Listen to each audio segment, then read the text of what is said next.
Phone unlock করার সাথে সাথেই নোটিফিকেশন চলে আসছে ইয়োর স্টোরেজ ইজ ফুল। এই সমস্যার সমাধান আজকে আমি ছোট্ট একটি ট্রিক্সের মাধ্যমে করব, কোনো কিছু ডিলিট না করে। আপনাদের ফাইল থেকে একটি ছবিও ডিলিট করতে হবে না, একটি ভিডিও ডিলিট করতে হবে না। এটি একটি দারুণ ট্রিক্স, যদি করতে পারেন তাহলে আপনার স্টোরেজ ফ্রি হয়ে যাবে। তো চলুন দেখা যাক আমরা কিভাবে আমাদের গুগল স্টোরেজটা কোনো কিছু ডিলিট না করেই ফ্রি করতে পারি। আর হ্যাঁ, এখনও যারা আমাদের চ্যানেলটি সাবস্ক্রাইব করে রাখেননি অথবা পেজটি ফলো দিয়ে রাখেননি, তারা ঝটপট এখনই করে রাখুন, কারণ এরকম সুন্দর সুন্দর ভিডিও আপনাদের কাছে আরও দ্রুত পৌঁছাবে আপনাদের একটি সাবস্ক্রাইব এবং ফলোর মাধ্যমে। গুগল ড্রাইভ স্পেস ফ্রি করতে হলে সর্বপ্রথমে আমাদের যে কাজটি করতে হবে, গুগল সার্চ বাটনে চলে যেতে হবে। এখানে যে আমাদের টাইপ করতে হবে photos.google.com।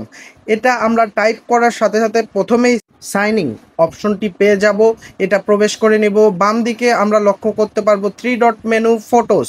এখানে আমরা প্রবেশ করলে একটু স্ক্রল করে নিচে নামলেই দেখতে পারবো স্টোরেজ আমার 15 GB ফুল হয়ে গেছে। আপনাদেরও হয়েছে জন্য এই ভিডিওটি আপনারা দেখছেন। স্টোরেজ আমরা ওপেন করে নেব। এরপরে আমরা একটু স্ক্রল করে নিচে দেখতে পারবো রিকভার স্টোরেজ। লার্ন মোর অপশনটি আমরা প্রেস করে দেব। এরপরে আমরা একটি অপশন পাবো, নিচে দেখতে পাচ্ছি একটি ফাঁকা ব্লক। এই ব্লকটা আমাদের টিক চিহ্ন করে নিতে হবে, তারপরে আমাদের মূল কাজ শুরু হয়ে যাবে।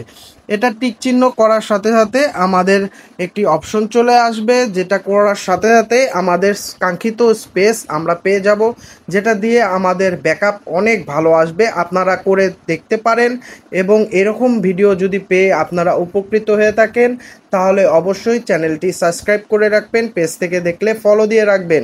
দেখতে পাচ্ছেন আমাদের স্টোরেজটা কতটা ফ্রি হয়েছে, এটাই কিন্তু ম্যাজিক। তো ধন্যবাদ এতক্ষণ আমাদের ভিডিওটি দেখার জন্য।